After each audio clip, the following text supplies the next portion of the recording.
FIFA 14. Now when I say FIFA 14, what do you think of? Do you imagine Forfan running down the wings to cross a ball in to Mario Mandzukic for yet again another header? Do you think about non-rare teams, foreign teams in the BPL, Bundesliga, Liga NOS, Serie A, the list goes on. Random gems like Eder, Jackson Martinez, Julian Draxler, Mario Balotelli, Jovetic, Di Natale, Paul Pogba, Guarin, and how can we forget about Eddie Johnson and Malapa? The list can go on of memories that I thought about FIFA 14, but sometimes nostalgia can play tricks on you. Because when I talk to the community, especially on my YouTube, on my Twitch, on my social medias, people always seem to put FIFA 14 as the #1, or at least in the top 2 or top 3.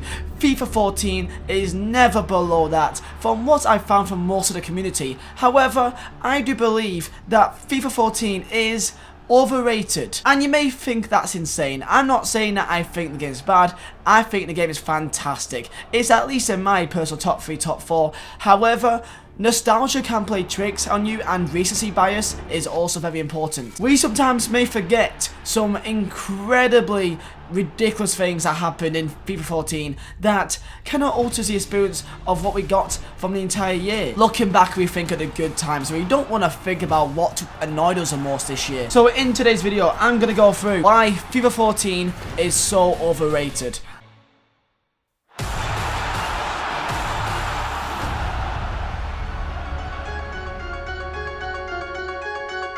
Now, hopefully this will be a beginning of me analysing previous FIFAs or previous things from other FIFAs onto a video. So if you guys do enjoy, then let me know down below in the comments and tell me which FIFA do you want me to analyse next. Maybe FIFA 19, why is it so hated? Maybe FIFA 08, why was that so important to the FIFA franchise? And this is a video about debate, so maybe you will disagree with me. I'm sure that you guys will. That I just want you to hear me out from my side of things on why I have this unpopular opinion. So with that said, smash the like button, subscribe if you're new. We are less than 7,000 subscribers away from 200,000 on YouTube, so if you can hit that, that would mean a lot.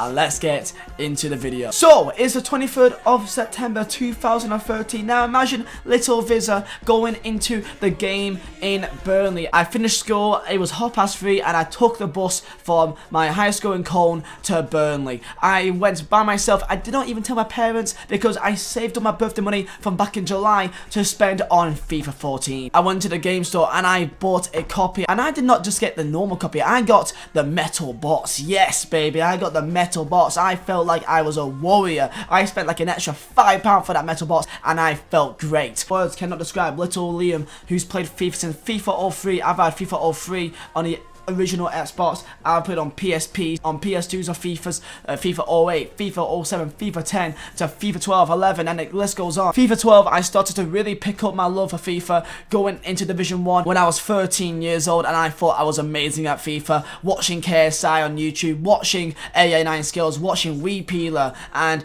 Air Japes and Rossi HD and the Penfez. These guys who I watch on YouTube were people that I look up to, and I have very fond memories of watching the likes of Air Japes from back in these days, helping me about how to make the best ultimate team, copying his formations and plays he uses, because I think it can help me out as well. Then after that was FIFA 13, my favourite ever FIFA. Now we all have preferences, but I absolutely adore every single thing about FIFA 13. Not one thing about it for me is wrong. The gameplay, the feel, the content, even though back then there was no FUT champions, no rivals, no SBCs, no objectives, it still was a fun game to play, and I did not care. I just wanted to get to Division 1 and stay there and to prove myself to be that good. That was all I cared about. And then FIFA 13, we had wages and ping slips from the likes of Road to Show and KSI still, and the scene was really starting to enter its peak, and this is where I think the excitement and the nostalgia for FIFA 13, 14, 12, 15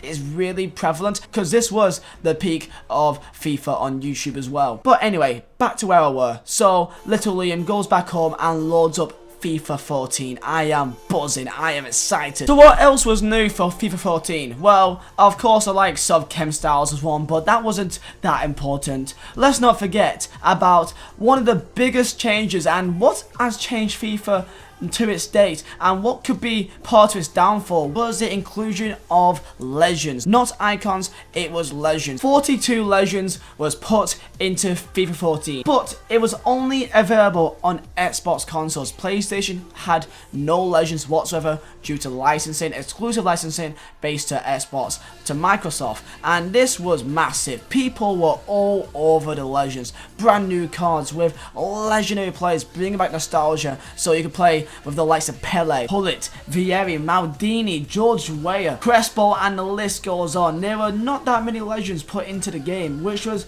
very useful because nowadays there's so many different types of icons, different variations and varieties of legends and icons, or whatever you want to call it, that it kind of made it a bit too complicated and really saturated the actual value of an icon. Back in these days, if someone packed a legend, then my god, they would not stop talking about it for weeks, and I mean weeks. One kid, right, got a legend, Paulo Futra. Yes, Paulo Futra, who was not even that good, who you've never heard of before you even saw his legend card. Paulo Futra, and everyone was gassed because the fact it was a white card, and that was pretty much it. And last but not least, let's not forget about the main change for FIFA 14, which was the Ignite game engine, specifically for Xbox One, because this was when there was a new Xbox console, PS4 console, so this was the only time that there was a split between an old gen and a new gen market. So in some way, the community was split between old gen and new gen. I mean, I played on old gen until July, until my birthday, which I got a new Xbox One,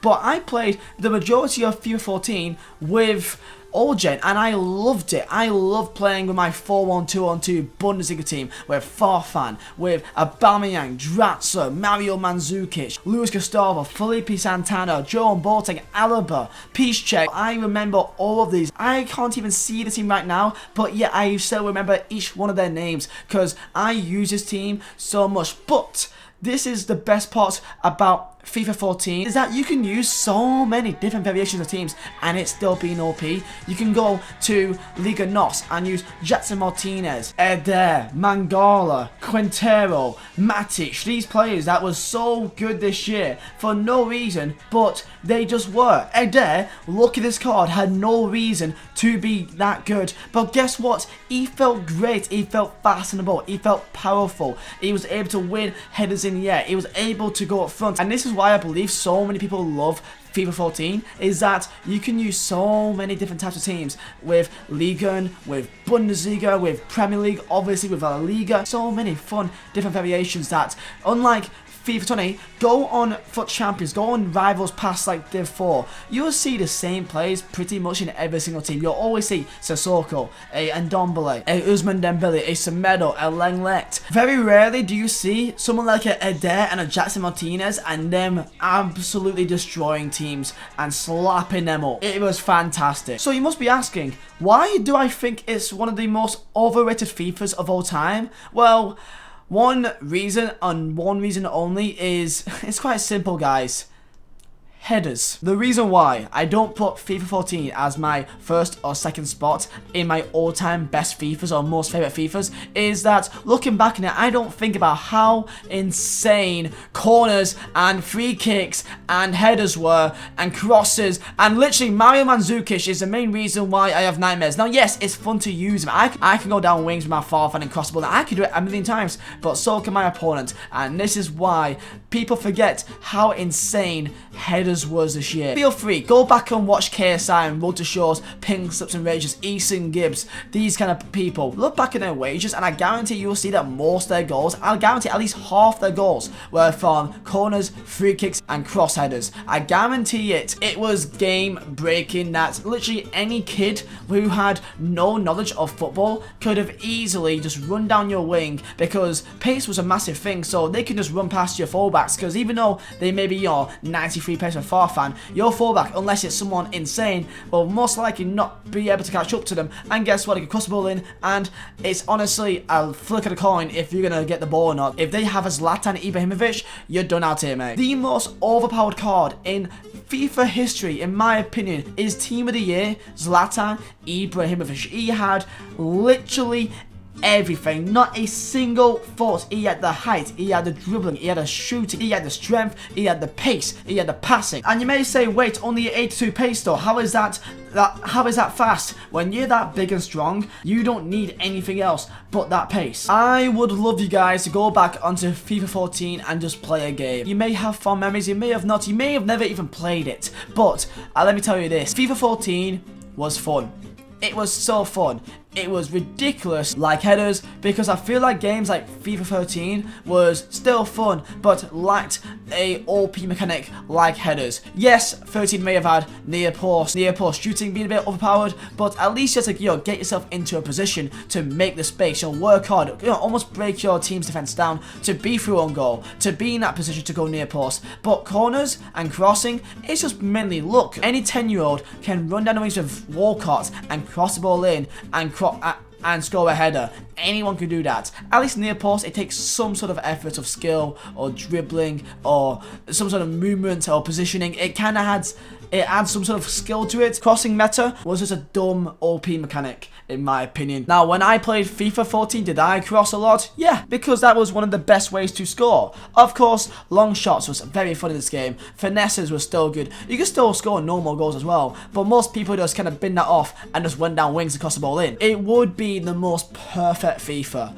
if it wasn't for this one issue, which kind of taints my thoughts about the entire game, because yes, every FIFA will have its main, mechanics that is more OP than others. Sometimes it's finesse shots, sometimes it's near post, and like last year it was, 720 El Tornado green time headers, which makes no sense. It was a good footballing arcadey game. It was a great game, but for me, it's just not the #1 as what I believe most people do have in this game, which I want you guys to keep this in mind. So let me know down below in the comments, do you think I'm right? Do you think I'm wrong? I'm sure that, maybe I'm being too harsh in the game for bringing it down for this one main thing, but I feel like it's a main part of gameplay, and I feel like it's crossing and heading and corners were the main reason why I went batshit insane for most of the year. This was my analysis of FIFA 14. Let me know down below in the comments, what was your thoughts about the game? Am I right? Am I wrong? Smash the like button if you guys did enjoy. Subscribe if you're new, and thank you guys for watching. My name